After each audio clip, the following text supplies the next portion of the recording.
Not entirely sure if you're pointing in the right place, camera, too, but so if you point, you can see is a tiny little bit of my chin. Well, you're lucky because the rest of me looking too good these days. Okay. I got some vocal mic problems, and I assume you can hear that. I do apologise. If you follow these in numerical order, then, oh, actually, a quick message to my subscribers. I didn't clean my glasses. I'm just coming straight off the back of the previous take. To my subscribers, who I guess that you have followed on from the previous session this morning. The songs that I did earlier on, and this one here, this is the Nebraskan Drama, which was the idea of the session, but of course I misplaced the lyrics. There's an irony, isn't there, in losing one of the lyrics from the lost lyrics section. I'm hoping, and obviously you know it's all down to my illness, but I'm hoping to amalgamate some of these into a new song anthology. That tinny sound from there is not good at all, is it? It's got a copyrighted title, which is called Painting Rainbows Out of Tears. And it's from Lost Lyric, box file 5. And what I'm doing is I'm just taking the lyrics as they've come in order, but it contains the Kurt Cobain suite that I was working on. I started in December 94. Worked on it for 3 days, and then it got put aside, and then climaxed in July. I came back to it in July 95, 3 more songs. Anyway, the point of it is, there'll be more details later, but to my subscribers, at the moment, so it's the 4th of June today? I think it's the 4th of June today. It's a Saturday, so it's either the 3rd or the 4th. When is Saturday? I'm sorry, my birthday's the 10th of June. It's just reminded me my birthday's coming up.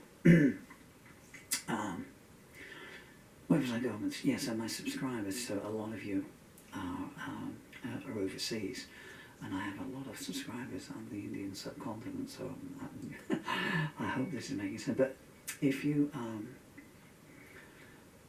I'm in the proofreading stage of the book. Now, it's a very dark piece, but the point of it is, if you've been so kind to me, your messages have been so supportive, you cannot imagine.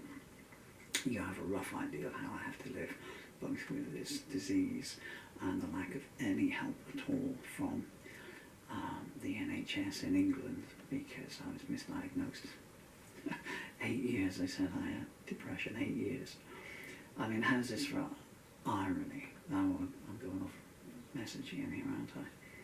So for 8 years, 7 years maybe, 2017, 2013, 4 years, sorry. So for 4 years, they said, you got depression over losing your baby, depression. And they kept pumping me full of antidepressants, more and more, and they kept increasing the dose because, of course, you know, my symptoms were still the same, you know, lack of clarity, thinking, lack of focus, this sludginess in the movement from a guy who was an athlete for 40 years and everything, you know. And only when they'd increased the antidepressants over a period of 4 years. And the thing is, in that point, in 2017, I went for a complete mental health assessment, which was ordered by a very corrupt GP, thinking they were going to get to prove their case. Because I was saying, 4 years? 4 years? And, you know, if your antidepressants are so ineffective after 4 years of the strongest dose possible, that I've not made any change at all, something's wrong. And then they realise, you know, there's more to this than that, because that's just England, you know, they do that all the time in England. You go to a doctor, depression, take these pills, you know. I mean, on the sidebar, one of the main reasons they do it is because about 10 years ago now, I guess, maybe a bit longer than that, 15 years ago, because it is very hard to sue a GP or a doctor in this country, and it becomes even impossible if they can get mental health down on anyone's record, then they can say under the grounds of could reasonably be expected to understand if they've misdiagnosed you. But if they look at it and say, well, look, it says mental health, he, she wasn't clear, I couldn't understand, because then they've got this get out of jail free card. We heard that, my then wife and I, we heard that. I was doing a charity concert for a charity called Mind, which is a mental health charity in England, and we were in their coffee room afterwards discussing it, and I said, you know, I'm reading the paper that the talking therapy service is collapsing, and they told me, and they said, yes, because GPs don't want to be sued, so they just send anyone there. They try and do anything they can, you know. They were sort of laughing, you know, you go to the GP with a splinter and get on depression, or talking therapies and stuff. I'll bring this story to a close. But my liver packed up. I was turning bright yellow, and you can still see it now, from all the antidepressants. So they sent me for this mental health assessment. Of course, I passed with flying colours. And it took us, me and my wife, it took us 10 weeks to get that report, because they knew they were in the wrong, they wouldn't hand it over. I can say all this stuff because can you see? Oh, you can't see. There's a big bag down here somewhere of voice recorders. We recorded every conversation we had. I've heard this so many times. If I lived in America, I'd have a $50 million lawsuit, you know. I'm not the only one. Anyway, so where was I going with this? Yeah. And then, of course, the physical deterioration started, and they were still banging away on it. So I had this clean bill of health saying absolutely no mental health problems at all, and yet they still insisted, because if they'd stopped prescribing the antidepressants, they would have had to admit they were in the wrong. So we changed GPs, stopped taking them. On one of these pictures, you'll see it, it comes up on the back here. I photographed. It took me almost a year to get my medical report, and it'll come up in a minute. And it looks like it says a bad word, but I've blotted them out, and it's me, and it's the email through of saying what my GGT level was in my liver, not the scale. And then, here's a true story. I'm going off on a waffle here, aren't I? And they said, well, and they did the blood test in the hospital, and I changed GP, and I said, look, you said your liver's in a bad way. What was it? LFT, liver function test, and it was just off the scale. You'll see it comes up here. They tested for 7 things, and 5 of them had exclamation marks. And they said, well, you need to cut down on the alcohol. I said, really? I said, that's strange. I said, because I'm teetotal. I said, so how am I going to cut down on the alcohol? Because they tried to then blame my malfunctioning liver on high levels of alcohol. You know what I mean? I said, no. I said, I touched alcohol since 1983. I've touched alcohol 4 times, and the last time was New Year's Eve 1999, just in case it was the end of the world, you know, that thing. We were all K2, is it KY2? We were all expecting, you know, the moon to come crashing down. I forgot where I was going with this. This was just going to be a short thing. Anyway, so to my subscribers, hi, God bless you. Your messages are very kind. Oh, the denouement to the story is there are about 2,000 people that have been misdiagnosed with neurological problems, because that's what it was. It was a functional motor neurological disorder, because my body then started wasting away, you see. And they still try to blame it on depression. And I said, are you serious? I remember being in the hospital, and I said, are you seriously? Anxiety, that was it. They changed it then to anxiety. I said, anxiety? I said, I go on stage in front of 200, 300, 400 people. I said, without any preparation at all. I said, you wear a guitar and I just wing it. Well, anxiety takes many forms. Well, I mean, you can put anything down that thing, can't you, you know? You know, it's like something out of the Bible, isn't it? You know, well, you know, the devil takes many forms, the Lord acts in mysterious ways. Yeah, okay, let's just put it in black and white, shall we? And I said, are you seriously telling me that my leg muscles have all wasted away because I'm anxious? I pointed out my wrist, and you can see on that there's 3 photos. Every November I've photographed my wrists since it was diagnosed, and you can see there's nothing left of me now. Hey, I'm getting really waffly here. It's a funny story, but it's a tragic story, because it means I'm dying, which is the thing, you know. I'm dying of a very disgusting disease. I'm dying in most atrocious circumstances, you know, inhumane circumstances.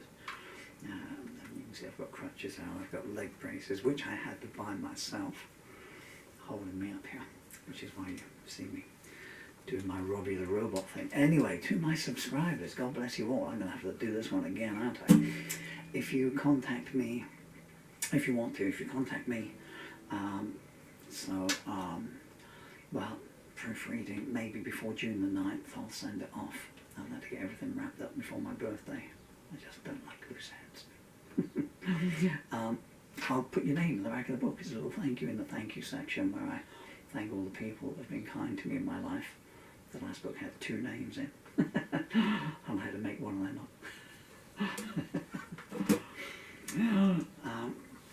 But send me your names and I'll put you in the back of the book just as a little thank you. Okay, shall we try Nebraskan Drama? That sheep was drawn by a lady called Jessica, and she's a very, very talented artist. I won't give you a full name because there's some people on the internet that then, impose themselves on other people's lives through the anonymity of pixels. Nebraskan Drama, well, okay, this has got to be in A minor. Anyways, I'm going to have to hunker my voice down.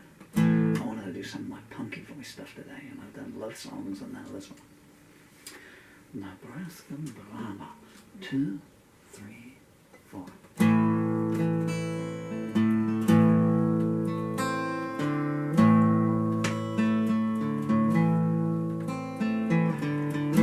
Mary called her ma last night, said, Mama, can I come home? Jimmy just ain't acting right, it's the worst time I've known.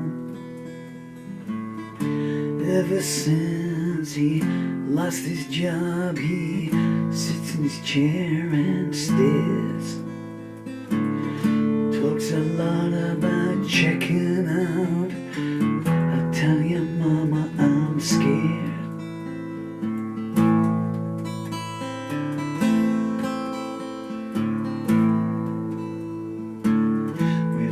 Had our ups and downs, but this is something else.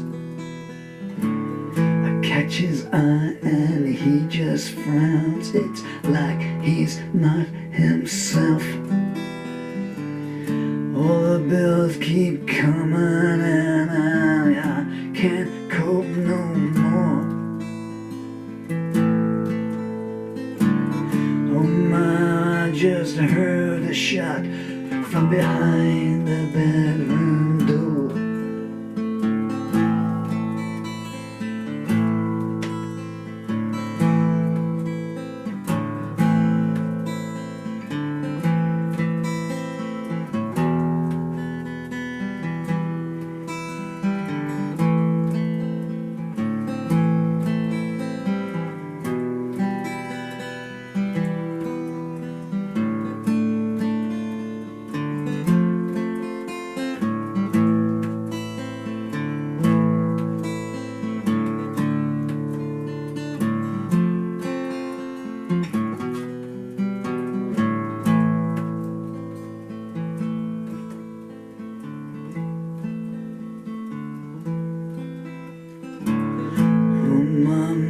To call you back, Jimmy's blown himself away. I knew things were looking black, but there had to be another way.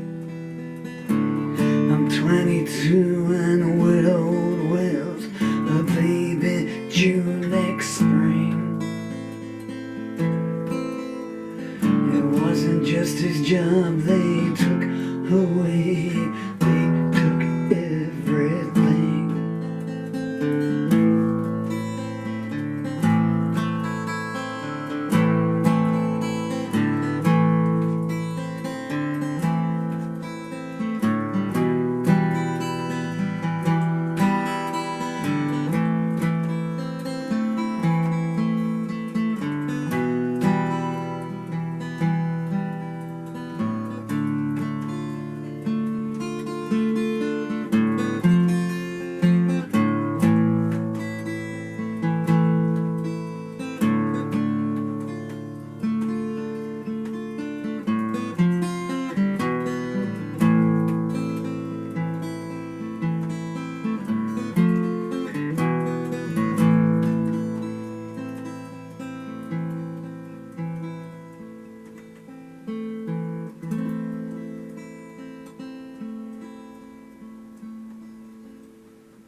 can see why it was called Nebraskan Drama.